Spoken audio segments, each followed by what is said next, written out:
بسم الله الرحمن الرحيم الحمد لله رب العالمين وأشهد أن لا إله إلا الله وحده لا شريك له وأشهد أن محمدا عبده ورسوله. Assalamu alaikum wa rahmatullahi wa barakatuh. Dear brothers and sisters, and welcome to another episode of Defense Against Disaster. If you're just joining us today, this is your first time you're watching us, you are missing out. So try to go back and find some of the previous episodes to understand, because these episodes are all connected. I do not advise you to just watch this episode by itself. You need to go back and review. And as I always tell the viewers, make sure you take notes. Make sure this is a course, this is a study. It's not just for entertainment. It's something serious. And we're talking about how to defend yourself against the disaster of apostasy, of leaving Islam, of becoming confused. We live in the 21st century where people are gathering their forces against Islam. Intellectual forces. Forget about all the other stuff, military, physical, whatever. That we already know. It's been, for a while. But now, what we are experiencing is an intellectual war. People are trying to get to your brain because they know that if physically or whatever, military, they annihilate you, in the end of the day, they just got rid of you, but they didn't get rid of faith.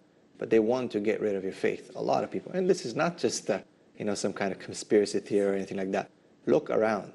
Do some research. See the world at large, what's happening.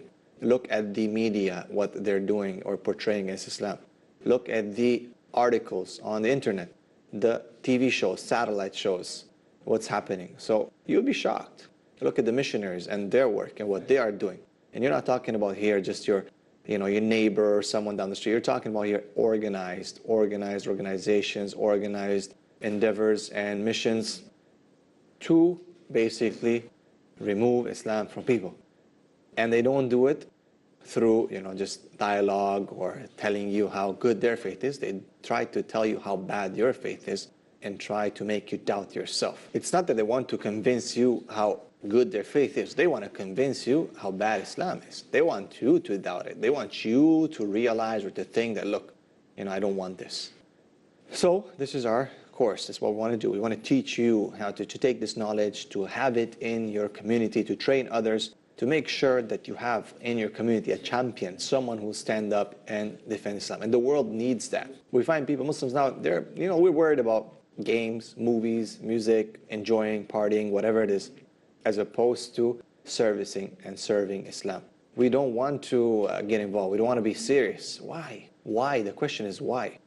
Are we safe? We just look at ourselves and say, well, I'm Muslim, alhamdulillah, that's it. Are you safe? Do you believe that your faith is safe? You never know when it will come to you. You never know when it will come to your house. You never know when this fitna will touch you or your community. When it will be too late? No, you don't want to do that. And that's why we said knowledge is power. And with this power comes responsibility.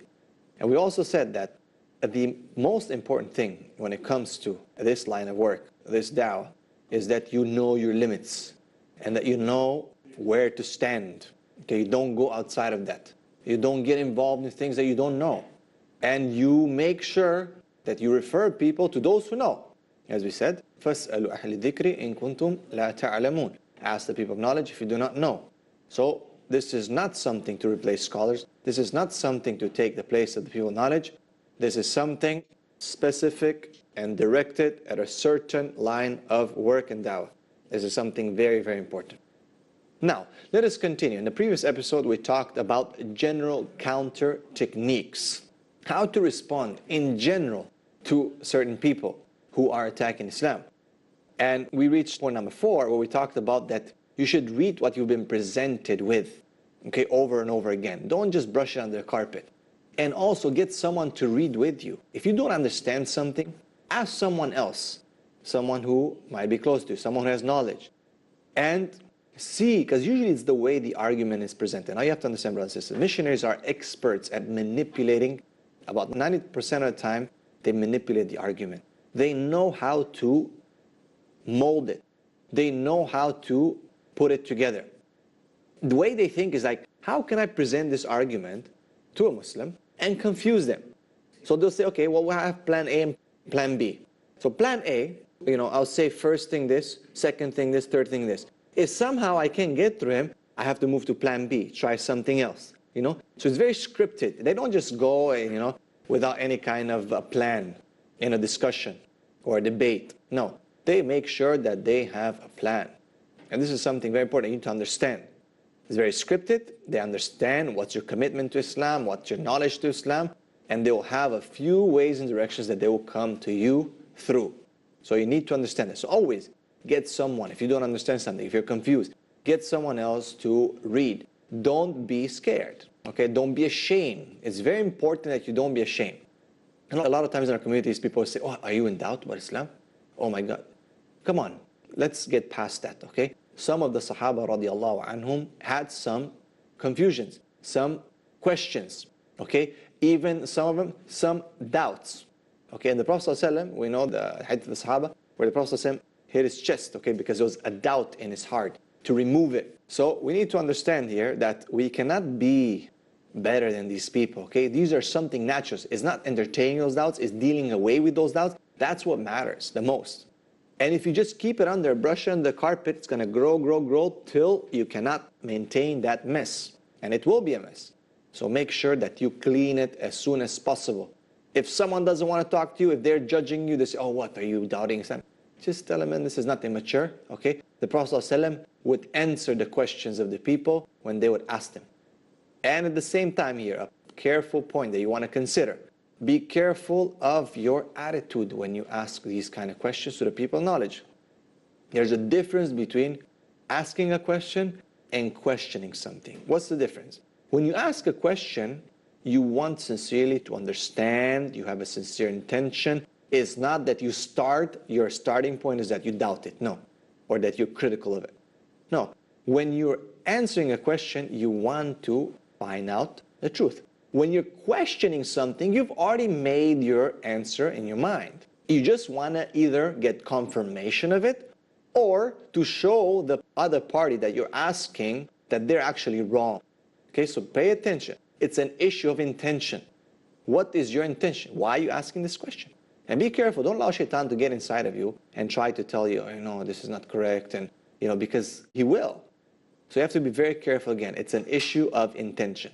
Ask the question. If people deny you and they don't want to entertain your question, then move to someone else who will. And you will find people, without a doubt, who will.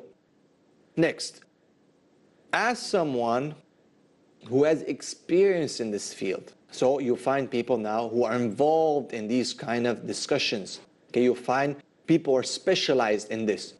Look for the websites, proper websites. And I'm giving you one, which is our website, icraa.org, okay, which is ikra.org. This is where we put our articles on there. And they're academic, highly academic articles with international citation. Not just some blabber and some debate or some people screaming at each other, going back and forth and insulting each other. We are talking here about an academic project, icraa.org, okay? And this is an endeavor and a project that started many years ago through these kind of people attacking and coming back and forth and people asking for answers. We say, you know what? Let's see what's available out there. And what was available out there was not too much, written in English. And the few websites that were available, we found that they were very poorly made and that they would actually just give different opinions of personal opinions actually, and sometimes be quite rude, unprofessional, and not so academic. So what happens is that when people read those, we know the world is becoming more and more educated. People will find that, okay, this doesn't really have credibility. Even though they might say some things of substance, some things that are true, but because of the way they're written, because of the way they're addressed, people will lose credibility. So we make sure that you find the correct answers. That's very important. Next, if you encounter doubts, which is sometimes inevitable, okay, it will be very, very difficult. Make sure that you make istighfar. A lot of people forget about this. Weakness in faith comes a lot of times from, or most of the times, comes from our sins. Okay, if you have a lot of sins, okay, Allah subhanahu wa ta'ala tells us in Surah Baqarah that He does not misguide except who? The fasiqeen, okay, the people who make fusuq or fasiq, who make sins, who transgress. So if you transgress and you don't make istighfar, these sins will slowly gather and gather. And what happens is a cover will cover the heart. Every time you sin, small dot, more, till this كلا بل ران على قلوبهم ما كانوا يكسبون. Okay, this rana, this covering that will block your heart. When you make istighfar though, this black dot gets erased. When you keep sinning, it keeps going back there. So you need to make istighfar. You have to keep that. This is, your mouth should be moist of istighfar. Follow bad deeds with good deeds. Okay, أتبع السيئات الحسنة تمحوها. That follow the sayyat with hasanat, they erase them. So make sure whenever you fall into sin that you race to commit good deeds, to do good deeds. Give sadaqah, do something, help someone, help an elder, help a young person, someone who needs something, do something good for your parents, something good for your brothers and sisters. Anything, give charity, feed some poor people, do some community work, read some Qur'an, pray. Whatever it is, try to always keep this door of istighfar open, because you don't know what your status is, and you need to keep this. This is the one door, subhanallah, that it's very hard to close, and you need to always keep it open. I remember, just an interesting, just a story, a side story of some of the people, the righteous people. When someone came to them and they're a caravan and they were being robbed. So the person, they said, okay, you have to give us something, we're going to kill you. And people said, okay, we just have some dates. So they gave them the dates, and some people started eating, except for one person, one of the robbers. One of the robbers didn't eat the dates. So the guy said, why aren't you eating dates? He said, I'm fasting. He said, how are you fasting and you robbed me right now? You just stole from me.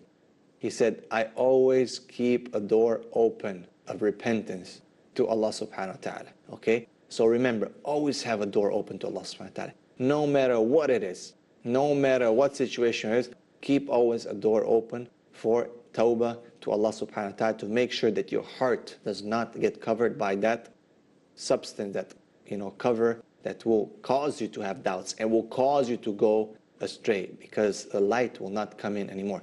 We're going to take a short break and we'll be right back after this. Stay tuned.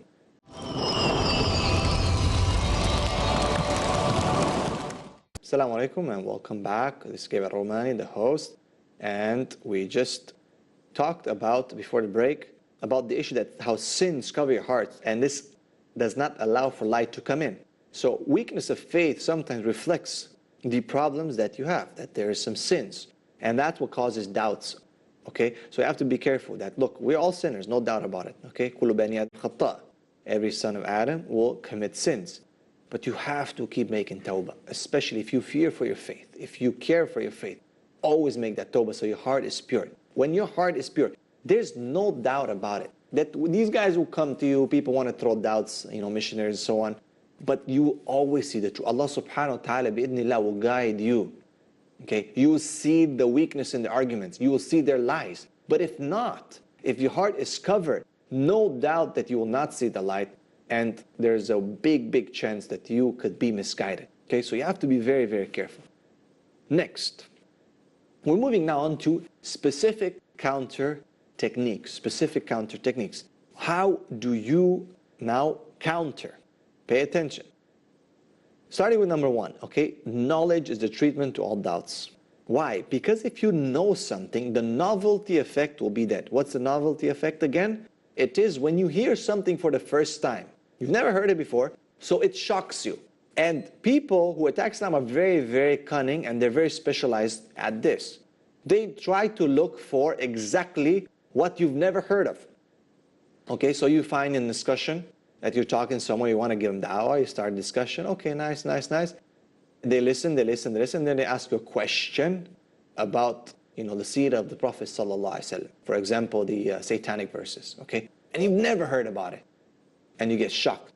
And then he'll even quote you maybe the reference, and he'll show you in a book, or you'll pull out some reference on the website or through the internet, and you'll be shocked. Why? Because you've never heard about it. This is called the novelty effect. So make sure that you train yourself, learn, okay? If you take upon yourself to do da'wah, okay, then you need to make sure that you are trained. If you're just a basic da'ah, as we said at the beginning of this show, بَلِّغُوا عَنِّي وَلَوْ آيَةً, such as قُلْ وَاللَّهُ أَحَدٌ, if you just want to tell people about Tawheed, then do not entertain the discussions that are more advanced. You have to be very careful. You tell them, look, brother or sister, whatever you are, buddy, look, let's not talk about the issue 625 down the line. Let's talk about number 1, which is the basics, okay? Tawheed. Let's talk about belief in God. All right? That's what I can talk about. Other things, you can go down the street, there's an imam there, or you can go there, or you can go there, and you direct them towards the right people. So this is very important. But if you want to, and if you're more advanced and so on, make sure that you know. If you want to start talking to people, giving da'wah to certain religions and so on, make sure that you at least understand. Try to anticipate some of the arguments and so on. As we said again, and I remind you once again, that this is not for everyone. This is not the de facto. This is not what everyone should get involved to. Only certain people. And that is why, for example, if we look into the history of Islam, Shaykh al-Islam ibn Taymiyyah, or someone of his caliber, the people of other religions or deviant sects would learn their religion or their madh'hab or whatever from him. What do I mean by that? Is that he knew more about it than they knew. Okay? But of course, what did he know most is he knew his faith. So his faith was strong, solid, rock solid. And that's what allowed him to be able to look into other things. And that's what gave him the advantage and the upper hand. That they would come and say, my religion says this. He's like, no, actually, I'm sorry, you're wrong. Your religion says this, this, this. All right? So this is something very important. Now again, not everyone can be like that. Not everyone should be like that. This is a big and very important disclaimer. Make sure you make note of that. Okay, I don't want you to jump right now, start going on YouTube, start checking because you've seen, mashallah, some videos from Ahmed Didat or Dr. Zakir Naik, and you think you can be like them. It's good to aspire to be like them, but that doesn't mean you can fill their shoes. Okay, this takes years and years of practice and years of knowledge. Okay, so sadly, there is a phenomenon today where people see a few videos here and there and then they think they can also do the same. This is not correct. Okay, it takes, as I said again, years of commitment and hard work, and you can't skip and just reach that point without any sweat. Please make sure that the disclaimer is very clear for you. Next, join a serious curriculum, okay? Put a plan together. If you really want, if you're serious about knowledge, then do something about it. Get your Islamic education. There are many, many available avenues these days. Through the advent of technology, okay, there are many online, Islamic online universities. They have a very, very good curriculum, such as Islamic Online University and many other, Mishka University, that you can check and you can study. If you can go abroad somewhere, or if you can go, a place where they offer Islamic studies, do it. Okay, take some time off. Why not? Today we have people who just want to be doctors, engineers, what have you, okay, the professional field.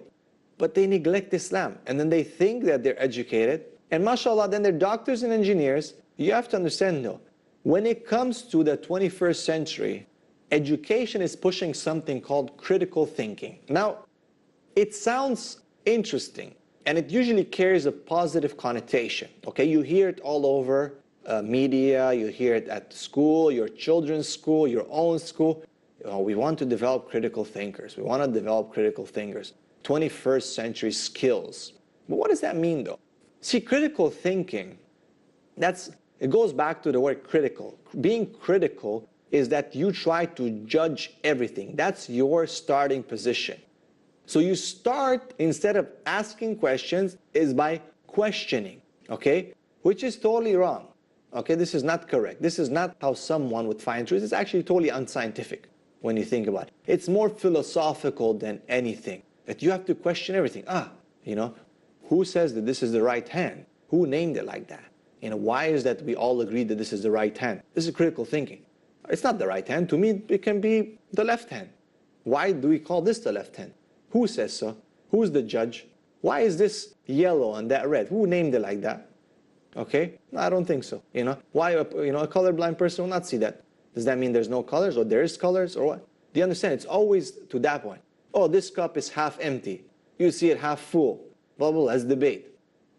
You see, this is what the type of mentality that sometimes is being pushed to critical thinking. Now, on the opposite side, or close to it, the correct terminology would be to have a rationale or reasonable thinking. Reasonable thinking that is based on evidence. You collect evidence, and based on that, you make a conclusion. Such as the scientific method, right? You collect, you experience something, and then you draw a conclusion after it. See, critical thinking usually jumps the horse. You usually start with some kind of conclusion that is somehow influenced by what you have learned or what you've been taught, be it culturally or otherwise, and you already have some kind of premise established. All right? So they should question everything. Well, I don't see God, therefore he doesn't exist, That's what, a critical thinker would say. Or I don't understand this, or it doesn't make sense. Where's the logic in that, right? They start through these kind of dispositions and that kind of attitude, which is totally not correct. Because the attitude of a knowledge seeker is a sincere attitude, is an attitude that carries no negative emotions or predisposition. Okay, it's a very clear, direct, let me understand, let me learn. There is possibility. I understand that I have limitations. See, for the critical thinker, it's hard to control his own brain. He just lets it loose. The rational thinker understands that there are limitations of the mind. This is clear based on scientific, experiments, that we only use about 5% or less, actually, of our total capacity of the brain. And that's what Allah subhanahu wa ta'ala says, that He has not given us except a little bit of knowledge, except a little bit. See, it's the attitude that you take also. You have to understand, it's very important that you are not scared. You're not always on the defensive. People say, prove me that God exists. And we're always like, well, there's, you can feel God, or you just say, okay, you prove me that He doesn't. Why always we have to prove? You prove it to me that He doesn't. Oh, I can't see Him. Okay, fine. You cannot see electricity. You cannot see gravity. It's still there, right? You can test it. That's another story. And you always want to bring these people, you have to understand, your da'wah, in the end, you want to bring people back to what? To the test. And what is the test? The Qur'an. Okay, this is what? In the end of the day, your da'wah should always be directed, not to an argument, that in the end of the day, you bring that person, or you make him at least be interested in reading the Qur'an. Actually, we ran out of time. There's a lot more, inshallah, to discuss. Make sure that you stay tuned for future episodes. This is your host, Gabriel Al-Romaani. We'll see you next time. Assalamu alaikum wa rahmatullahi wa barakatuh.